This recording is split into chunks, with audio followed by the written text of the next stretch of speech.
I'll move them. I wasn't here, I don't think. Second it. Okay, thank you.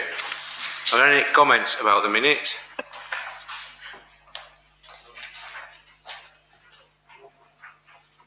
Could I see all those in favour of the minutes then, please? Thank you. Are there any declarations of interest on anything on the agenda?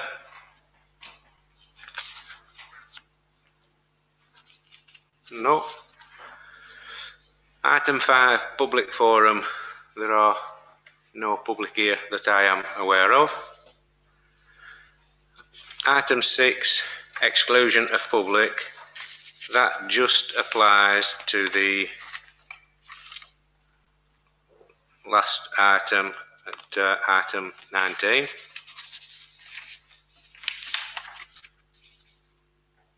Public items, item 7, financial update. Gina. Okay, so has anyone got any questions to start off with? I think it's just my usual question, which is any surprises in there, anything that's coming in the commitments column that we should know about for the future, etc.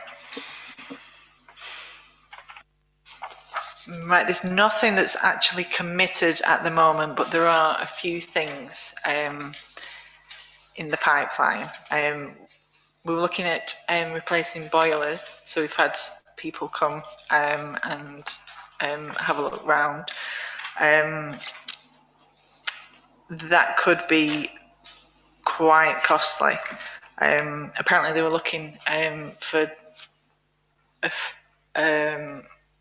flue, because apparently that obviously it should be going out of the building. Unfortunately, the one that they've seen is that capped off at the top. So, so we're having to look at different ways of trying to do that.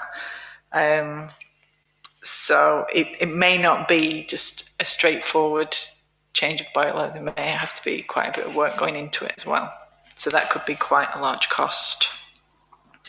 So you're looking at, I don't know, up to maybe 60,000, something like that. So it would be quite a lot. There is one of the rooms in the town hall which has damp in it as well. We had someone from Spain's come and take a look, and they said it's a lot of work. Could be looking at 15 to 20 grand. So that's another thing.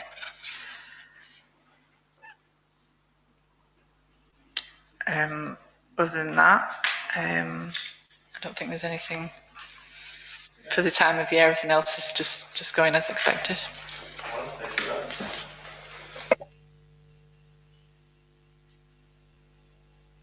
Anyone else got any questions? Just a comment on the damp. I was going to say fortunate. I think probably unfortunate to be shown it last night, and it really is a mess. It's in it's the wall that adjoins the shops, and if you look up through the gap, you can see the bit of plywood that either Leisure Trust or Pendle counted as a building roof repair. It is what it is.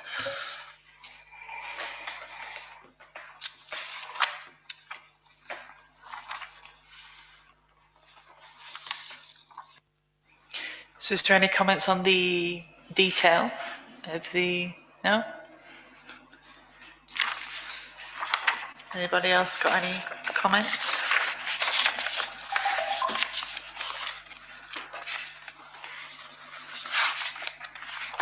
No one else. No? Whilst it's light, is it worth anyone having a look at that wall? If you want to have a look at it, then you know exactly what we're talking about with it.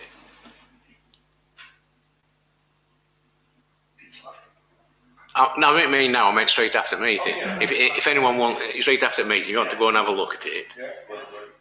and then you know exactly what we're talking about. You see what the problem is. Okay.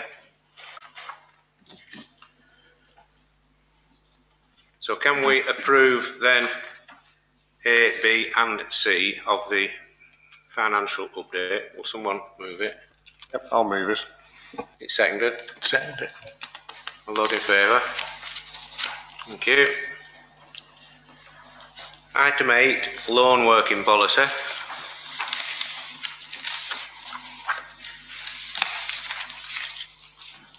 Anyone, any comments or observations on this one? Do we need to, somewhere in the sort of intro or sections 2 and 3, do we still do some homeworking, don't we? I know we sort of, in section 3, we start to define it's only about working in the office or at locations owned or managed by the council. So we sort of wait till then before we effectively exclude lone working at home. So I don't know whether we should put somewhere about we don't cover you lone working from home, given that that's the new way of working for people. In 3.2, just the intro sentence there, it's sort of over the right there, without close or direct supervision, and then suddenly semicolon, and then at a fixed base, office or other. So I don't know, I think that might be one of the, that should be the first bullet there, at a fixed base.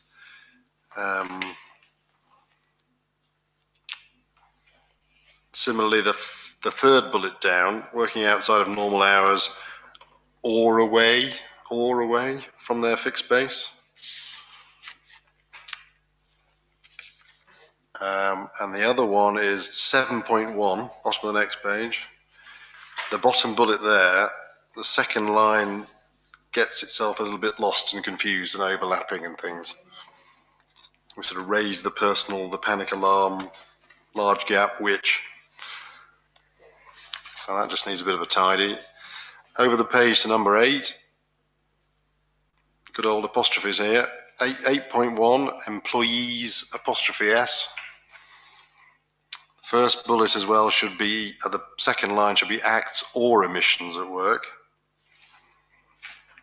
Number 9, employer's responsibility, apostrophe S.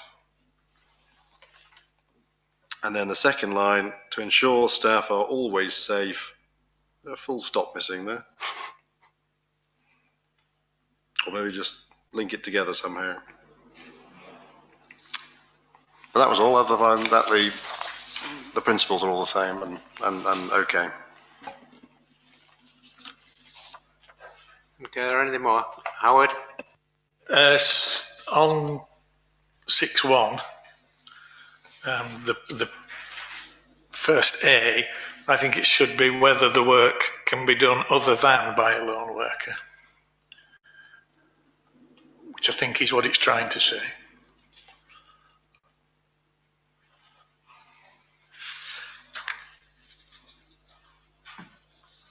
And I think the last one in 7.2 is a bit, where it says the supplied mobile phone given is a bit cumbersome.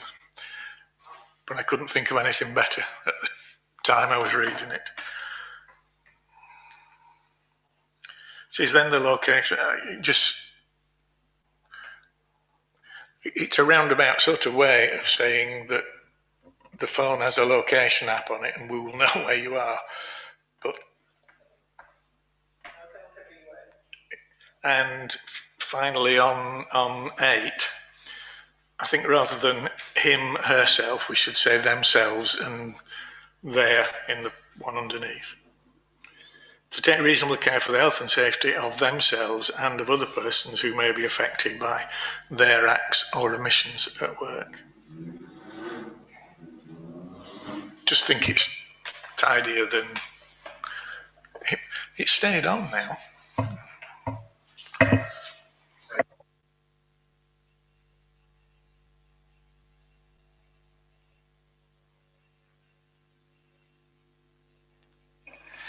Where has the wording come from? Or has it come from an official guidance document somewhere and you've sort of interpreted it?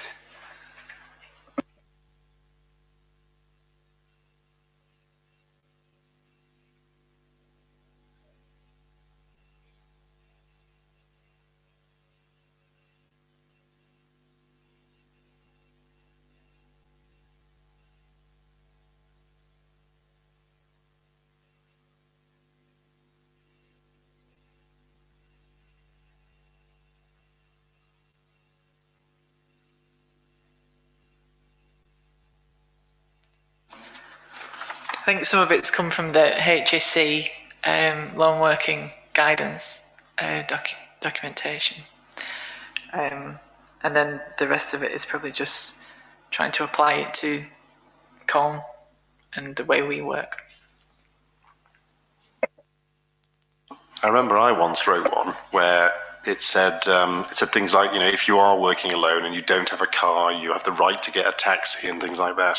So you could go to the nth degree down every eventuality in life. But some of it's just speaking to each other and being a bit of common sense, really. I think the main thing is communication, isn't it?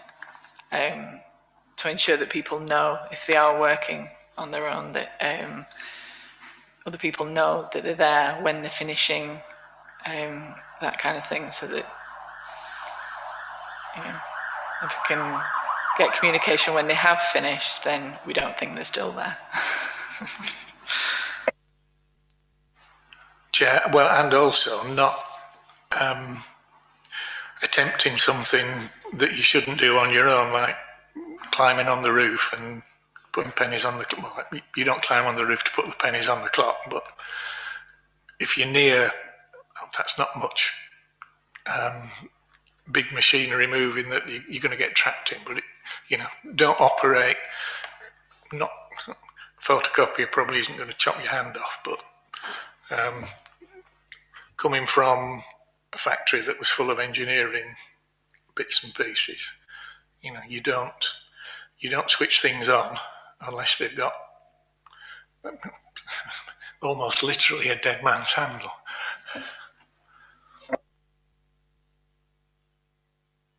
I think, as you've said on 7.2, that last bullet point is making heavy weather of it, where it says the supplied mobile phone given to you by the council. I think it should just start off by saying your work's mobile phone should always be charged, and leave it at that.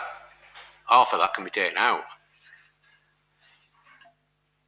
Let's change the same one above then, because obviously that whole power is repeated, isn't it? Yeah, it is.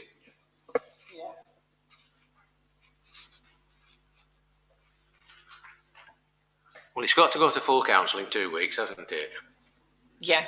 Well, we So- can look at rewording. Can we have a look at it and change it for when it goes to full council in 2 weeks?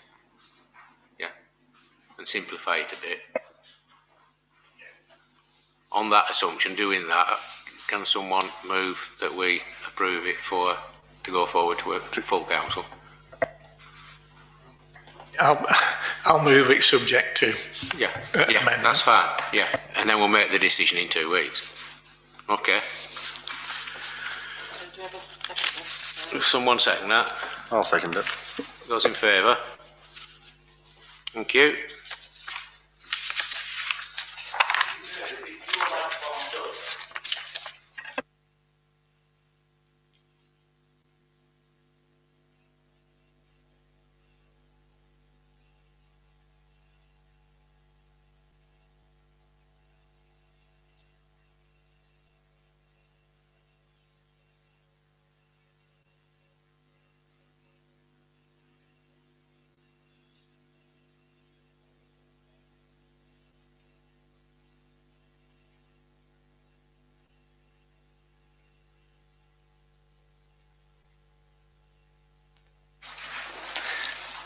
I think this originally came to FES back in January of last year, I think it was. And I think we decided then that the policy itself was too wordy. So to bring it back to a future meeting. So now Eugene's had a look at it, and I think mainly because he's had quite a few requests, mainly for benches in Alkincoats Park. But we thought that we should relook at it and bring it back. So has anyone got any observations, questions, suggestions? As a sort of general point, I mean, obviously, it does make sense to standardise on a particular style of bench to make life easy. Obviously, I'm disappointed it's recycled plastic rather than lovely wood and metal and all that sort of thing. I assume on the policy implications is in 20, we're looking at a bench replacement policy. So I guess we're looking at something which means when they are beyond repair or beyond economic repair, then we will put a new one in place to replace existing ones. But all new ones will be these plastic ones. One question about where they're going to be. As you say, if Alkin Coates is popular and we've got the Primmick Community Gardens as well, do we want to try and think about what's the maximum number we can ever have? Otherwise, it'll just be overrun by benches, potentially. So we need to sort of have an idea roughly of where we've got spaces and how many we think we can have.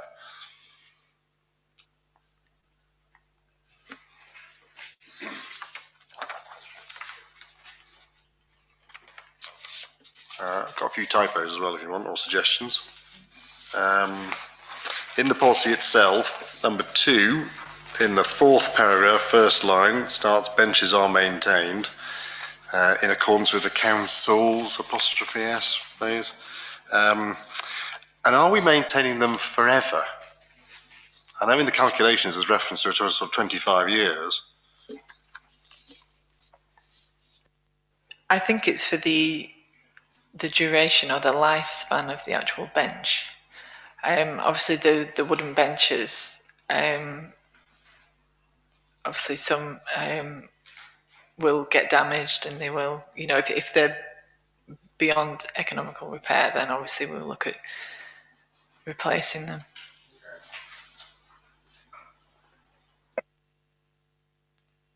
Right, over the page then, in number 3, location of, in the second bullet, second line, antisocial behaviour in the middle there. Behaviour's the American spelling. So if we can stick a U in there. On the memorial bench application form itself, part 2, second paragraph, third line, guaranteed by the manufacturer, with an R on the end. Sorry, where is that again? Part 2, second paragraph, starts the council is keen. On the third line, guaranteed by the manufacturer, with an R on the end. Got it? And I suggest in the boxes below, just like we got the second box, I would like a plaque to be installed on a new Ilkley sloper. Probably I would like a plaque to be installed on an existing bench as well, rather than just I would like on an existing bench. So it just reflects the same wording in the one below.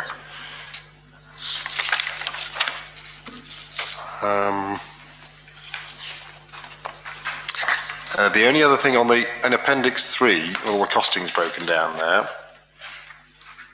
So I understand it roughly there, so how all that's put together and how we make an appropriate margin on what we do, etc. What are we thinking about annual reviews for increases? Be increased in line with RPI, CPI, that sort of thing? So whether we put that on the summary of charges, and we'll just review them each year as part of the normal budget thing and put them up by the appropriate percentage, or not, as the case may be.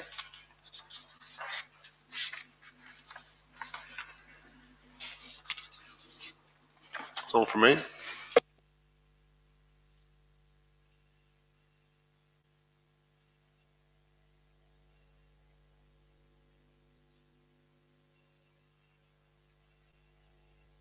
How often are we going to review the policy?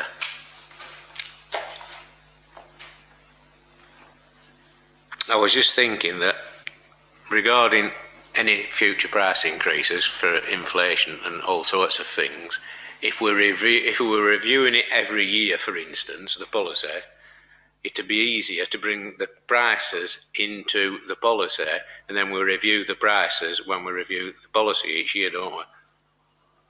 Does that make sense? because the costings, they're the prices, would come back with the policy and it's part of it. So when we review the policy, if we want to put an increase on, we do it there and then, if the policy comes. Because where it says review date, if we were to put that as next year's date, exactly a year away, when it comes back in a year, if we want to increase the price or review it, we can review it, and it's part of the policy instead of having to mess with prices as well. And it would remind us. That's if we want to do that. As a general inquiry, how many benches do we do each year? How many inquiries do we get even? I think we've had about 8 inquiries, but obviously we've not done them previously, and I think we've been holding them off to say that we're bringing a policy to council, and so I think Eugene's got a list of people he needs to get back to. One extra question then. Can we have one bench with multiple plaques on it?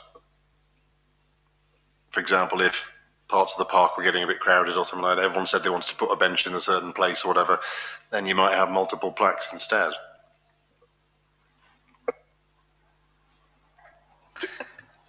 I mean, it's possible we could do that, but I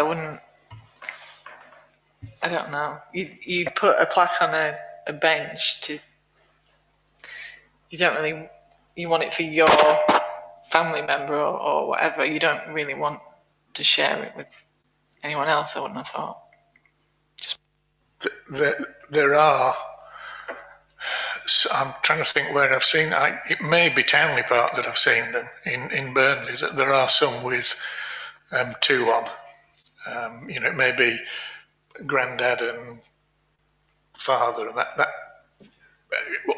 more than one plaque, but generally the same family. So I think there's a way of doing it that way, but like you say, I don't think you'd do it if you'd put one to Grandma and Joe Soap that lived across the road wants one at the same time. That would be a bit incongruous.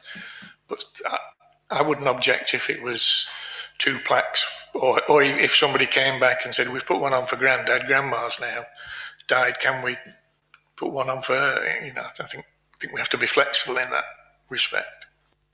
Yeah, I think people have probably mainly done that because it's been requested, that they want both family members to be remembered together. So, yeah, I wouldn't see that as an issue. But like you say, if it's different families, then I don't think it would work. I was just thinking about the possibility, for example, if it was one of our benches and somebody said, I only want to do a plaque. Then, again, we've got the council bench with multiple plaques. You could even dedicate one of the walls in Alkincoast or something. Put plaques on the wall even. I think that strays into something that was discussed last night about when Remembrance Sunday came up about, in inverted commas, a COVID wall or something. So, I think that is worth exploring at some point. I think there could be problems with putting more than one on a bench, unless it was sort of family-related members, because you could inadvertently put 2 people's plaques on there who were 2 people in town who for years and years and years have not got on with one another, and you could cause all sorts of problems. So I think that if we did run out of space and we needed to start doubling up and putting 2 on, it would have to be by arrangement with the person whose plaque was already on there. There would have to be some consultation, because it isn't difficult in a town size of Colne to find 2 families that don't get on, and you don't want plaques from both those families on. It's just going to cause trouble, isn't it? So I think they've got to be consulted.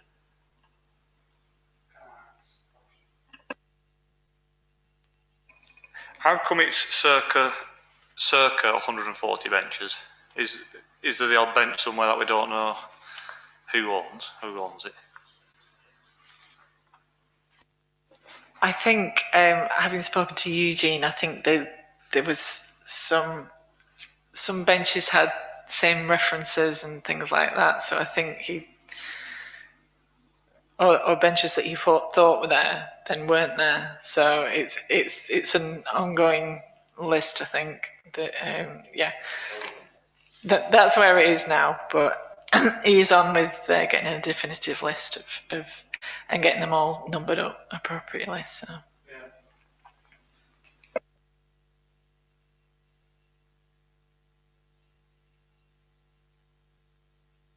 So are we happy to go ahead with the memorial benches policy? Would somebody move that? Seconded. All those in favour? Thank you.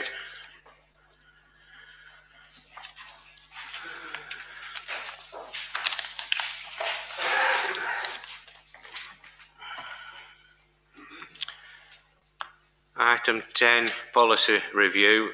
The first one, A, is the allotments allocation policy. Can I just ask, the highlighted yellow bits, are those the changes? The bits that are crossed out with the line through are the bits that are coming out. What I will do is, whatever's agreed tonight, for the changes, obviously once I've taken them out, I will create then the front sheet saying what has been amended and when. So, and we can continue to do that with each document. Still. Has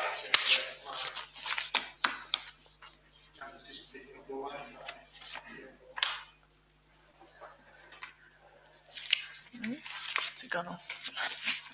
The only one I had on the allotment one was, has it been run through the allotments committee?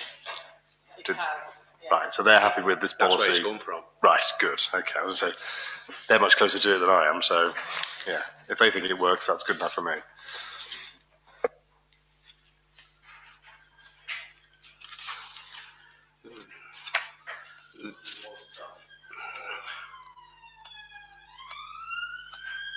I'm happy to either take them all together or do them one at a time, it depends. On the livestock consent policy, when it comes down to the end where it says declaration, there's a weird spelling of declaration.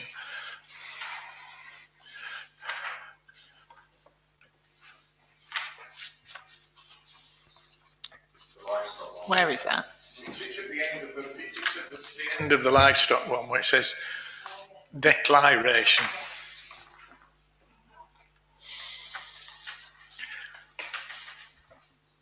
And on the same one, it shouldn't say bees hive. I think it should say beehives.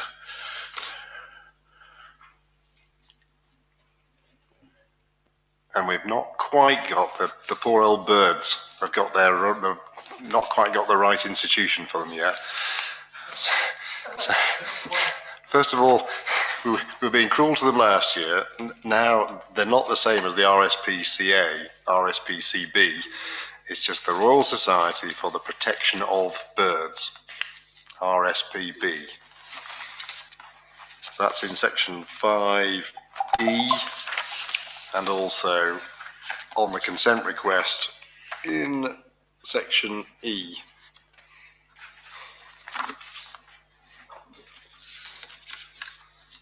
Nothing else on livestock.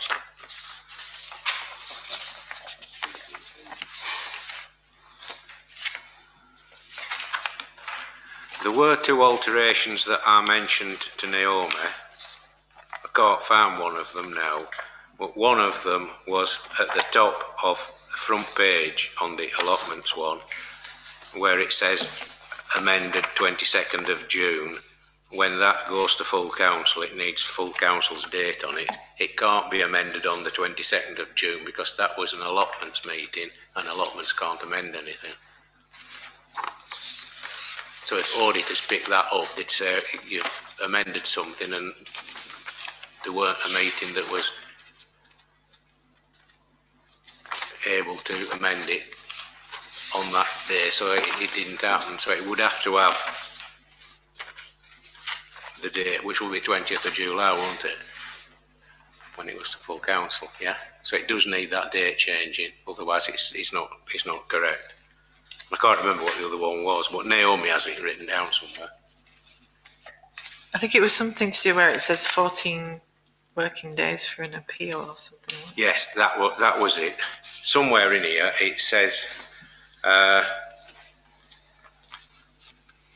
if there's an appeal for the decision about an allotment, the appeal has to go to the clerk, which is Naomi. And I said if it came in on a Friday, the appeal, and it just happened to be that the allotments officer was going on holiday that day, at the end of that day, he wouldn't be here for the next 14 days, and it would make it very difficult for the clerk to make an appeal decision when she couldn't have a conversation with the officer that had made the decision in the first place. So I suggested either extending it to 3 weeks or extend it to 14 working days to cover it. Because you can't really, sit and do an appeal decision on something without talking to the person that's dealt with it up to that point. It's not possible. Yeah, so I think it needs altering to working days. Other than that, I was happy with it. Well, I was happy with all of them. Yeah, I've got no corrections to any of them. The only thing I also had on the small grants policy, I know we set this up last year. Have we had any inquiries, any applications? Are we promoting it anywhere? No, I wouldn't say we're actively promoting it. So maybe obviously we could look at doing some social media to try and obviously get it out there. Can I suggest as well on the website, I think over on the top right under the bar where it says useful information, I think there's one thing there already, I can't remember what it is now, but there's space there to put small grants or climate change grants or something like that, which we could put. And as you say, that then links into social media as well.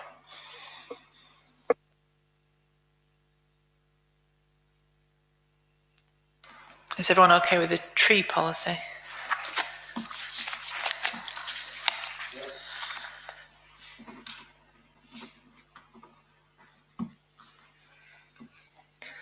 So, subject to those members that have been mentioned, are we okay to approve?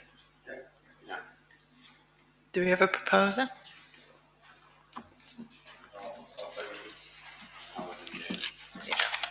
Those in favour? Thank you. Right. Item 11, floral displays, peat-free policy.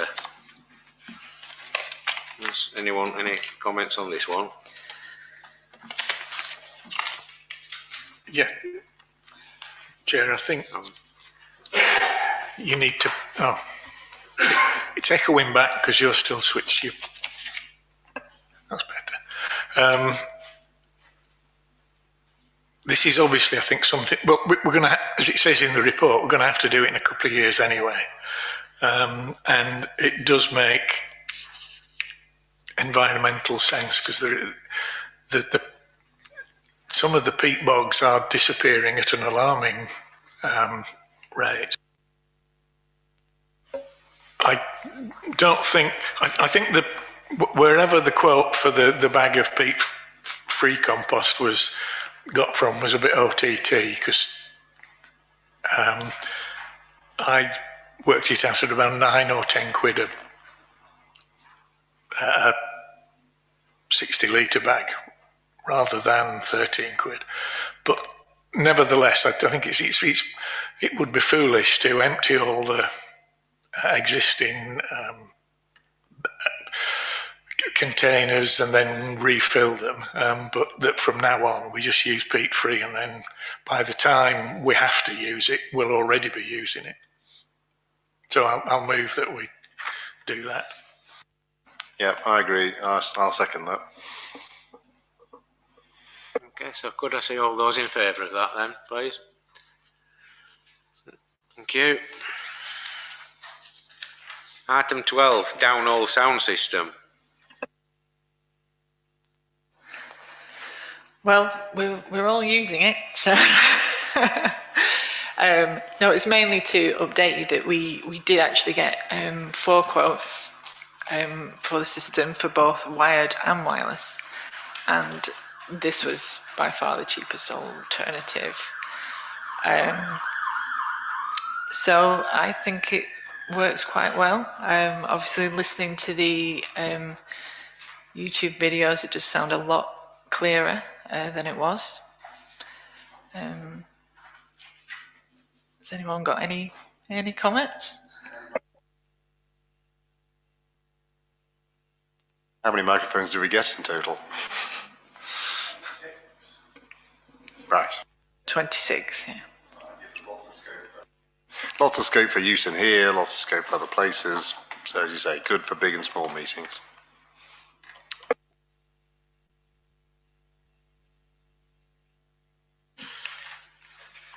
So can we just note that update on the downhole sound system? Item 13, downhole windows. Are you taking this one, Gina? Yeah, so you may have noticed that the windows at the front on Albert Road and the ones on Newmarket Street are actually, some of the frames are damaged, and obviously the paint is. So we were looking at trying to get them repaired and repainted. Now we have managed to get £500 from the bid, the free lick of paint, and we've also managed to secure funding from Pendleborough Council with their improved premises grant. We have a quote for the work, which comes out at it's just over 5,500. So taking the 500 out, the funding from PBC is 50% of that. So in essence, we can get them done for just over £2,500. How many windows need restoring?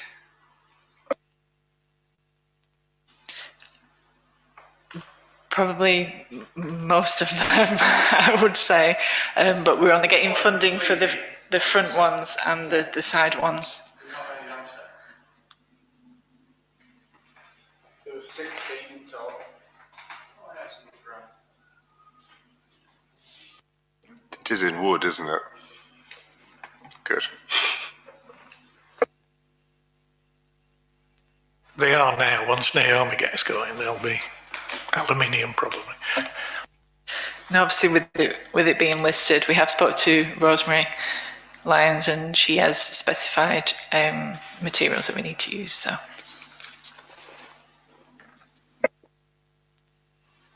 Is that going to go to tender, or is that going to, what's the procurement process?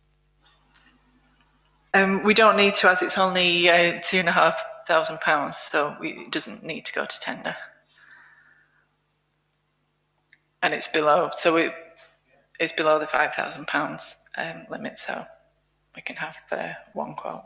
We did have, we did ask for 3 quotes, but some didn't want to touch it with being a listed building. So with a window like that then, are they doing the whole of it, including the stained glass at the top? Or are they just doing the sort of main body of it and that sort of thing? I think it's just the main frame and the body. I don't think they'll be doing anything with the stained glass part.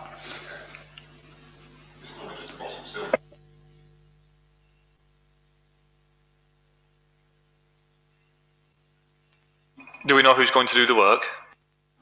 Yeah, the quote that we've accepted is from Unique Facilities.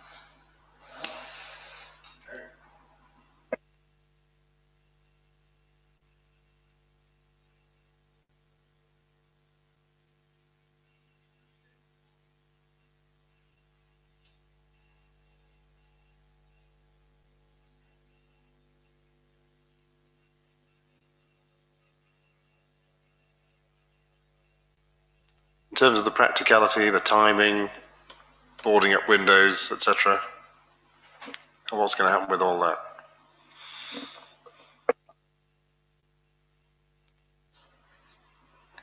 Whether I think they're going to do it from a cherry picker, so we probably need a payment permit for that when they do that work. We have got a time limit. We do have to have had the work done by, I think it's November this year, but obviously it's better to do it in the summer anyway, so we want to get it done as soon as possible. The only problem is we can't do it until the drain pipes have been done.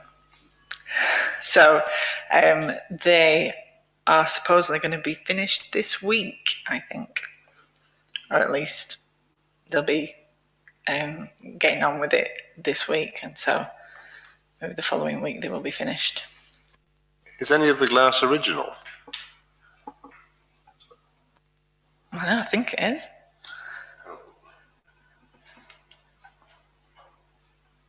I'm not sure. Who is going to sign off the work? Is it going to be checked by somebody who is independent of Unique to say that the work that has been done is to a credible standard? Yeah, we will always check that the work's been done to what we've specified. And what is that exactly? Can you see what I'm trying to get at here? We're obviously paying a lot of money to have windows repaired, timber windows, which can be difficult to do correctly. And we're kind of like just going off like a racket thigh, aren't we? To see whether it's any good or not. Do you know what I mean? Or am I thinking too deep here or what?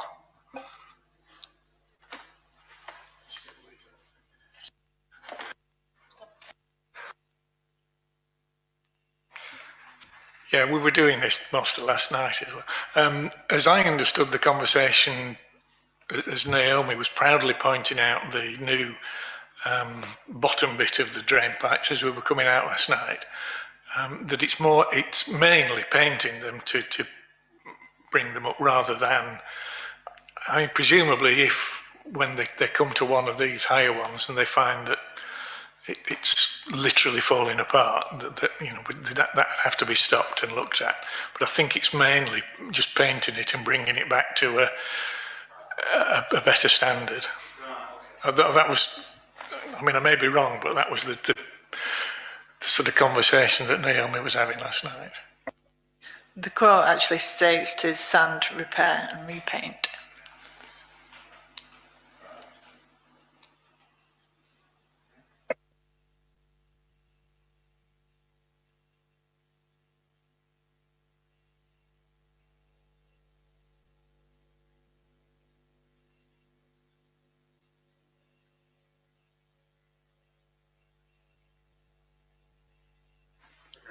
Because of your professional capacity from work, Jonathan, are you saying you want to be involved in the signing off of it? I'm not professing to be a timber window expert, but I'll have a look with you if you want. If you want, as a councillor, if you want to be involved in the signing off of it when the work's been completed, I'm quite happy for that to happen. If you want.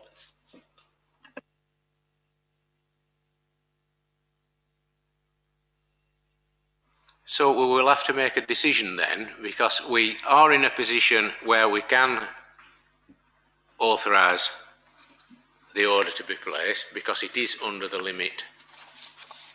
We've got one price already, which is all we need, and it is under the limit of it going up to the next stage. So if we wish, we can do it, or we can ask for further prices.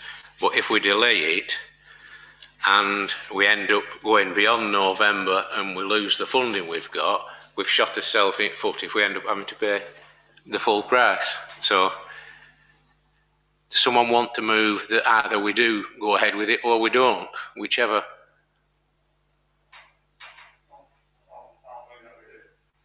Is it seconded? Those in favour? Okay, that's approved. Yeah, but there's no point losing half at funding anyway, is there?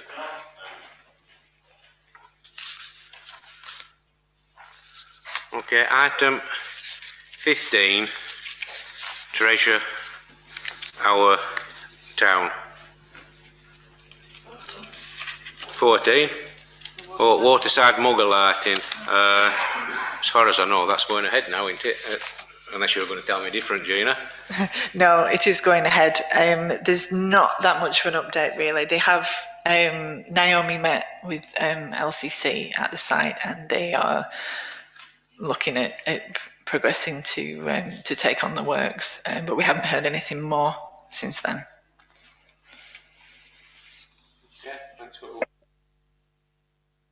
Now we're on item 15, treasure our town. Does anyone any comments on this? I think it follows on from the discussion we had last time. I sent, as in the minutes, I sent a series of examples of the comms from yesteryear, various emails and letters and things. So that gives us a portfolio of templates about how to do things. And I think, yeah, as part of the staffing review, it hopefully fits quite nicely. I think the other thing to point out is it doesn't necessarily mean that we pick up litter and do things like that. So the thing about having your carrier's license and waste collections, etc., it's more just a case of getting other people to do things rather than us saying we'll do picking up and almost like a glorified litter pick on top. So I think it fits nicely with what we talked about last time.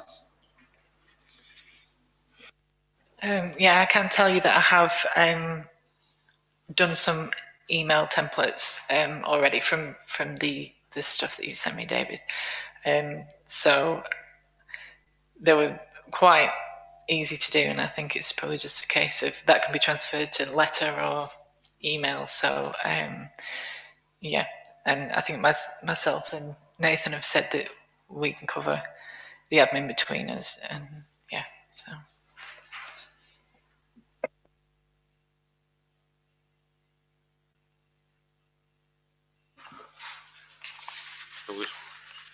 We don't need to make a decision on this one, do we?